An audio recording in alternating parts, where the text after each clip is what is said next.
Panorama group, जो सोचता है वो करता है। नमस्ते, मेरा नाम धीरज शर्मा है और आप न्यूज हाट देख रहे हैं। हमारे कार्यक्रम पेपर वाला में आप सभी का बहुत बहुत स्वागत है। तो आज की जो भी मुख्य खबरें हैं एक करके चर्चा कर लेते हैं। राजनीतिक गलियारे में युद्ध छिड़ा हुआ है, महायुद्ध, जुबानी युद्ध। एक दूसरे तरफ से जो है आरोप प्रत्यारोप, वार पलटवार लगातार हो रहा है। हम बात चिराग पासवान के सांसद राजेश वर्मा और परबत्ता विधायक डॉक्टर संजीव की कर रहे हैं। जिस तरीके से जुबानी जंग है, कहां तक जाएगी ये तो आने वाला वक्त ही बताएगा, लेकिन फिलहाल ये जात पर आके अटक गया है। चिराग के सांसद कह रहे हैं कि परबत्ता विधायक ने पूरे बनिया समाज को गलियाया है। समझ जाइए। हालांकि डॉक्टर संजीव ने जो भी टिप्पणी की है उस सारे टिप्पणियों को हमने खंगाला, देखा। उसमें स्पष्ट तौर पे दिख रहा है कि केवल और केवल राजेश वर्मा को बोला जा रहा है, क्योंकि उन्होंने जिस तरीके से क्षेत्र में एक साम्राज्य क्रिएट करने की कोशिश की है, और घुसखोरी का मामला हो, कमीशन खोरी का मामला हो, चाहे कई तरह के इधर उधर करने का मामला हो, जो प्रकाश में आ रहा है डॉक्टर संजीव के कहने के मुताबिक, उस पर उन्होंने जो है वार किया है। लेकिन अब देखिए, बात जात प्रजात का होगा तो यही होगा। डॉक्टर संजीव ने भी साफ तौर पे चेतावनी दे दी है कि हम शस्त्र भी उठा सकते हैं और हमको जो इच्छा होगा, अगर मान सम्मान पर बात आएगी तो चुप नहीं बैठेंगे, हम भी कुछ कर सकते हैं। आप समझ लीजिए, भूमिहार में अच्छी पकड़ है डॉक्टर संजीव की, इसमें कहा कोई दो मत है। भूमिहार के नेता हैं, मजबूत नेता हैं, जेडीयू के विधायक हैं, इसमें तो कोई संशय नहीं है। एनडीए में आपस में सिर फुटवल की स्थिति, समझ जाइए आप, माहौल गजब हो रखा है एकदम। अब किस तरीके से एनडीए के नेता इसे सुलझाएंगे या और आगे विवाद बढ़ता रहेगा, ये देखना होगा। लेकिन स्पष्ट तौर पे डॉक्टर संजीव का एक आरोप है राजेश वर्मा पे, चिराग पासवान के खगड़िया सांसद पे, कि वो क्षेत्र में गलत कर रहे हैं और परबत्ता की तरफ घुसने की कोशिश करेंगे, इधर उधर करने की कोशिश करेंगे तो उनको मुंहतोड़ जवाब दिया जाएगा। काका बोल दिए भाई फ्रॉड, तो क्या हमारे पास आते थे, गोर हाथ धरते थे, आज सीना चौड़ा करके चल रहे हैं। बहुत तरह की बातें हो रही। हालांकि होता ही है, एक पद पे पहुंचने के बाद कोई भी नेता जो है अपने आप को, हम सबकी बात नहीं करेंगे, हम जान लीजिए, ऐसा ना हो कि पता चले कि आप लोग कहिए कि नहीं हमरो बोल दिए। कोई भी का मतलब है, कुछ नेता ऐसे होते हैं जो 30 मार खान समझने लगते हैं। उनको लगता है भी सुपीरियर, क्षेत्र में सब कुछ जो है हम ही है। लेकिन नहीं, आप और हम कुछ नहीं होते हैं। डिसाइड करता जो है वो जनता होती है। जनता तय करेगी ना कि कौन है क्या, कौन नहीं है। अब तो ये भी चर्चा है कि डॉक्टर संजीव की टिकट कटेगी। ये भी चर्चा है कि नीतीश कुमार डॉक्टर संजीव से पूरी तरीके से दूरी बना चुके हैं। कारण आप जानते हैं, जब सरकार बनने और बिगड़ने की जैसी स्थितियां थी, फ्लोर टेस्ट था सदन में, तो वो कहां से पकड़े गए थे और सरकार का साथ नहीं देने का आरोप उनके ऊपर लगा था, और भी कई गंभीर आरोप लगे, अपहरण का आरोप लगा। लेकिन डॉक्टर संजीव ने एक एक चीजों का जवाब दिया। उन्होंने कहा कि हम कहां थे, किस परिस्थिति में थे, कैसे थे, और आने वाला जो भविष्य है वो सरकार में जो चीजें चल रही है उसके साथ है कि नहीं है। टिकट कट भी जाता है तो मैं इस चीज को कह रहा हूं कि क्षेत्र में हम भी तो घूम रहे हैं ना। ये नहीं है कि वो एक समाज से आते हैं तो हम उनके पक्ष में चाहे विपक्ष में कुछ बोल रहे हैं। डॉक्टर संजीव का प्रभाव उनके क्षेत्र में है। परबत्ता के लोगों में उनकी एक अलग सी लोकप्रियता है। और हो न हो, अगर निर्दलीय भी लड़ते हैं, चाहे दूसरे दल से भी लड़ते हैं, तो जीतने से उनको कोई रोक नहीं सकता। और जिसको हारना होगा उसको भी कोई नहीं रोक सकता है। इसमें कहा कोई दो मत है। दोनों बात हम बता दिए आपको। अब आरोप प्रत्यारोप जब चल रहा है राजेश वर्मा और डॉक्टर संजीव के बीच, तो जान लीजिए कि इसमें कोई हस्तक्षेप नहीं करने जा रहा है। न चिराग पासवान अपने सांसद का सहयोग करने जा रहे हैं और न नीतीश कुमार अपने विधायक का सहयोग करने जा रहे हैं। दोनों लोग अपने अपने स्तर से फरियाइए। कड़ा मिजाजी दोनों आदमी है, और एक तो ज्यादा है जिन्होंने शस्त्र उठाने की बात कर दी है और कह दिया है कि मेरे काम में अरंगा अरकाएंगे तो माहौल गड़बड़ होगा, दिक्कत होगा, खामियाजा आपको भुगतना होगा। श्रीकांत यादव नमस्कार। जी बिस्की फरमान जदयू। अच्छा, नमस्कार नमस्कार, बढ़िया बात है। बिस्फी प्रखंड से जदयू अध्यक्ष आपका कार्यक्रम देखते हैं, बहुत धन्यवाद आपका कि आप कार्यक्रम हमारा डेली देखते हैं। अब स्वाभाविक सी बात है, आप लोग हमारे खाटी दर्शक बन गए। बड़ा एकदम नेता सबका अलगे एकदम छाती चौड़ा रहता है टसन को लेकर, हम अलगे छाती चौड़ा रहता है आप लोगों के सहयोग को लेकर। खैर चलिए, विजय सिन्हा मिसगाइड हो रहे हैं, डिप्टी सीएम है, क्या हो रहा है उनके साथ। परसों भी एक ऐसा मतलब अलौकिक चीज देखने को मिला कि मत पूछिए। धर्मेंद्र प्रधान आए हुए थे, माफी चाहेंगे, धर्मेंद्र प्रधान नहीं है, भूपेंद्र यादव केंद्रीय मंत्री है। भूपेंद्र यादव को प्रेस कॉन्फ्रेंस करना था पटना में। स्वाभाविक सी बात है, उसी दिन भारत रत्न जननायक कर्पूरी ठाकुर जी की 37वीं पुण्यतिथि थी। सरकारी कार्यक्रम था, नीतीश कुमार को आना था और मुख्यमंत्री नीतीश कुमार के आगमन को लेकर जबरदस्त तरीके से तैयारियां की गई थी। और वो तैयारी में डिप्टी सीएम विजय सिन्हा और बाकी जो नेता थे उनको शामिल होना था, सम्राट चौधरी को भी शामिल होना था, समझ जाइए। लेकिन कैसे देह चुम्मुक से चिमुक सकता है देख लीजिए आप। नीतीश अपने समय से 2-4 मिनट लेट आए होंगे, विजय सिन्हा 10 मिनट पहले पहुंच गए, कार्यक्रम में बैठे रहे। अचानक से उनके फोन पर मैसेज आया, सूचना मिली कि भूपेंद्र यादव का स्वागत सम्राट चौधरी ने पटना एयरपोर्ट पे कर दिया। ला, और दोनों डिप्टी सीएम है, एक ने स्वागत कर दिया और एक ने स्वागत नहीं किया, यानी स्वागत से वंचित रह गए। कार्यक्रम छोड़कर विजय सिन्हा एकदम दौड़े भागे, जितनी स्पीड हो सकती थी गाड़ी की, ड्राइवर से हकवा एयरपोर्ट पहुंचे। तब तक तो जो होना था हुआ, अब काहे पछताए हो जब चिड़िया चुग गई खेत। एक ने तो महफिल लूट ली, स्वाभाविक सी बात है। अपने केंद्रीय मंत्री के सामने उन्होंने अपना एक माहौल बना लिया कि भाई आपके लिए हम हाजिर हैं।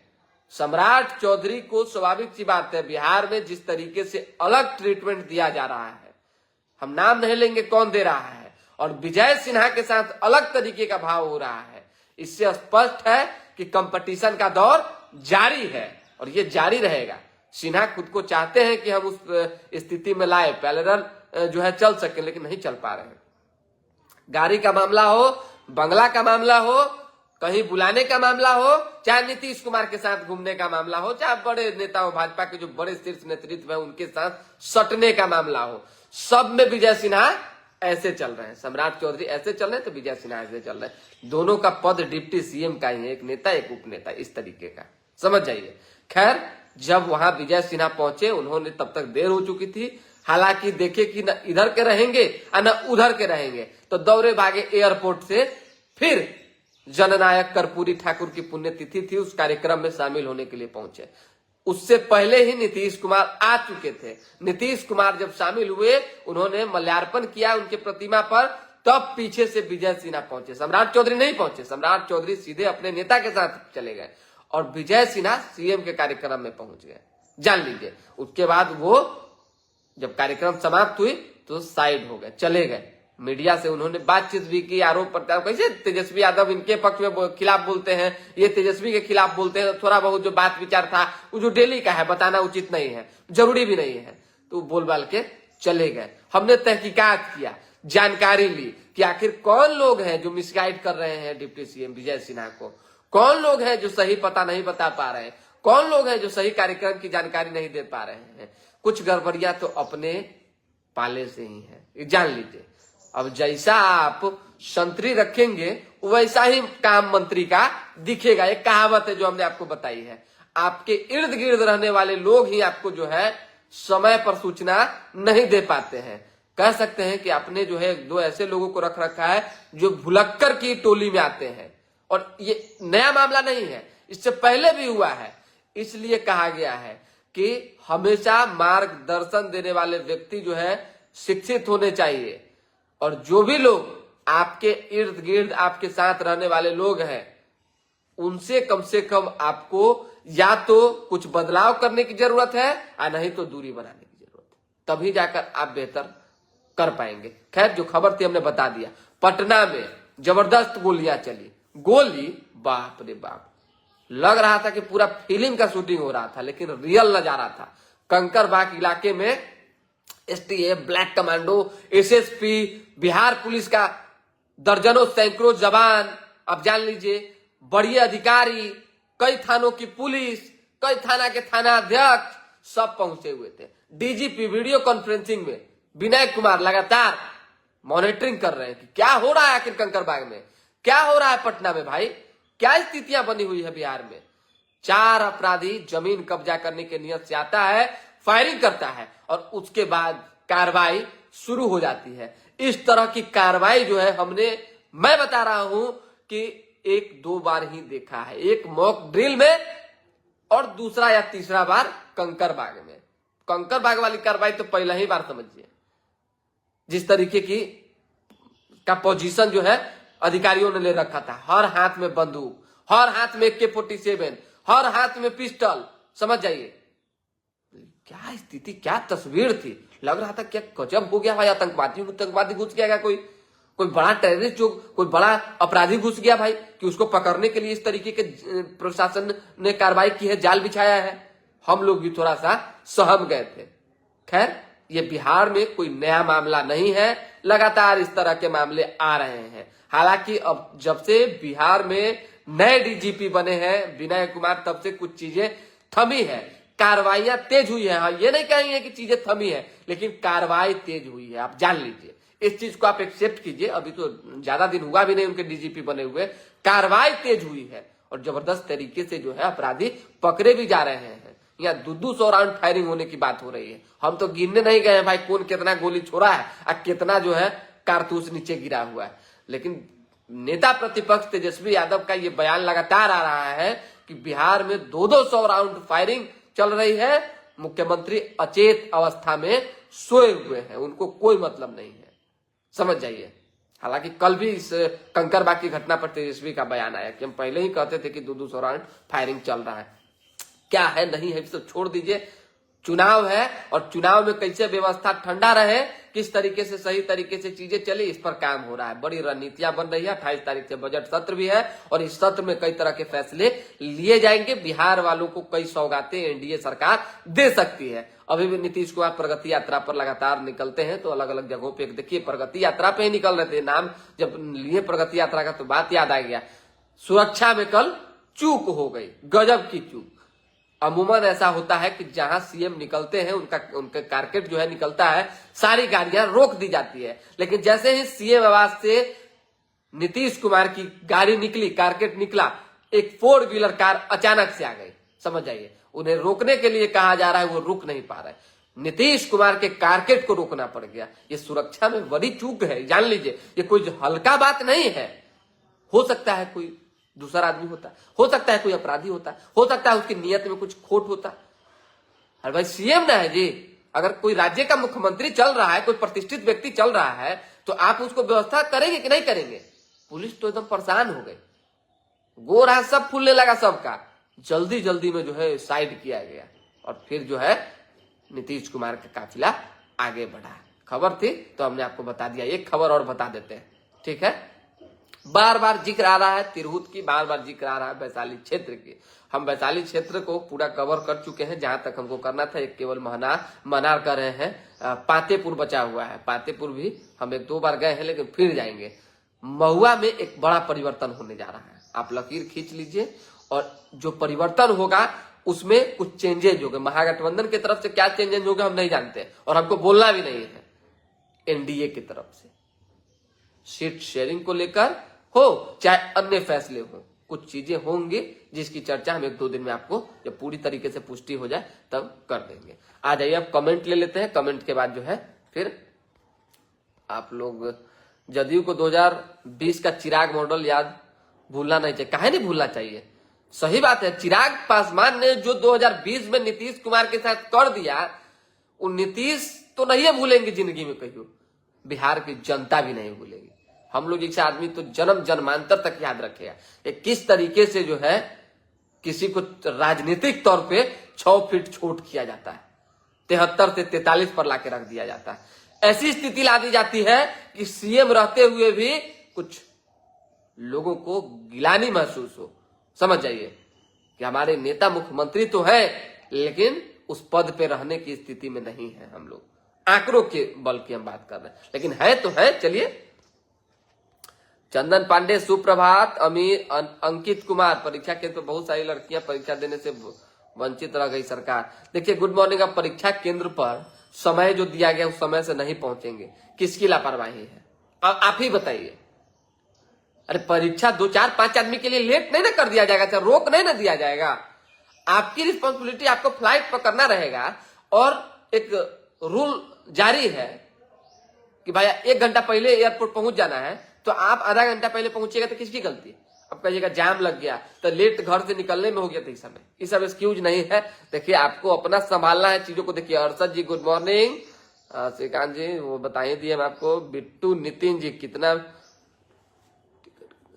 और देखिए बिट्टू नितिन जी को सवाल कर रहे हैं और बड़ा दिन बाद आप जुड़े हैं बिट्टू जी, रेगुलर के आप दर्शक हैं और इस तरीके से मत कीजिए। कितना में? 10 करोड़ में। हम नहीं कर रहे भाई, 10 करोड़ में राजेश वर्मा ने चिराग पासवान से टिकट खरीदा, ये हम नहीं कह रहे, ये परबत्ता विधायक डॉक्टर संजीव ने आरोप लगाया है। जान लीजिए बिहार में महा जंगल राज चल रहा है। माधो सिंह, महा जंगल राज चले चाहे जंगल राज चले, कार्रवाई तो होगी ही भाई। लक्की सिंह गुड मॉर्निंग, लक्की जी हाजीपुर से हैं। Good morning sir, good morning. Prashant Kishor ji का क्या, प्रशांत किशोर जी का, सुमन वर्मा, प्रशांत किशोर जी का हाल आपको प्रशांत किशोर जी को चाहने वाले ही बता पाएंगे। जान लीजिए हम तो भाई खबर बताते हैं। इस स्थिति में प्रशांत किशोर जो रणनीति बना रहे हैं, एक बार फिर से उनको ऐसा ना हो कि 4 उपचुनाव की तरह मुंह की खानी पड़े। ज्यादा से ज्यादा किसका लॉस करेंगे सो बताइए, किसका लॉस करेंगे? और उस समय तक जब चुनाव होगा बिहार में, जनता भी सजग हो जाएगी कि ना इनको वोट देंगे, एनडीए के विधायक हार जाएगी, एनडीए हारी यानी सरकार चली जाएगी। जो एनडीए के समर्थक होंगे, मैं उनकी बात कर रहा हूं, थोड़ी तेजस्वी यादव का वोट काटने जा रहे हैं प्रशांत किशोर, सो बताइए। इसलिए अमरेश कुमार जी गुड मॉर्निंग। बिट्टू नितिन जी फिर वही बात, अमनौर विधायक कुर्मी एकता रैली के लिए मैंने क्या, जब कुर्मी से इंसान आज 20 वर्ष से सुमुख हुआ। अच्छा देखिए जय किशोर सिंह, आज कुर्मी एकता रैली भी है, अमनौर विधायक की अध्यक्षता में, मंटू पटेल की अध्यक्षता में हो रहा है, जान लीजिए। और उसमें जो है कहा जा रहा है कि निशांत जो मुख्यमंत्री के बेटे हैं वो भी शामिल होंगे। अब इसमें मुख्यमंत्री नीतीश कुमार कुर्मी समाज से आते हैं, इसमें कहा कोई दो मत है। कुर्मी वोट नीतीश कुमार के इर्द गिर्द घूम रहा है, उसमें कहा कोई दो मत है। लेकिन जो लोग अध्यक्षता कर रहे हैं उनका मकसद है कि कुर्मी और कुशवाहा को, यानी सभी जो उपजातियां हैं सबको एकजुट करके बेहतर पोजीशन में एनडीए को फायदा पहुंचाई जाए। Jitendra Singh good morning sir. 2025 में तेजस्वी यादव, ठीक है। शमशेर आलम कह रहे हैं कि 2025 में तेजस्वी यादव मुख्यमंत्री बनेंगे। हम कहाँ कह रहे कि नहीं बनेंगे, एक बार बोले हैं सो बताइए। भगवान करे जिसको इच्छा हो, जिसमें ताकत हो, जिसमें मादा हो, मुख्यमंत्री बन जाए, मतलब कि बल हो वो सीएम बन जाए। चलिए ये तो हार जीत का जनता ना तय करेगी जी। यही सब खबर है, विशेष कुछ है नहीं। दोबारा जुड़ेंगे, फिलहाल अभी के लिए हमें इजाजत। हमारे साथ बने रहे, देखते रहे न्यूज हाट। लाइक सब्सक्राइब शेयर पे ध्यान दीजिए और पेपर वाला कार्यक्रम हर दिन सुबह 8:30 बजे देखते रहिए। चलिए बहुत धन्यवाद।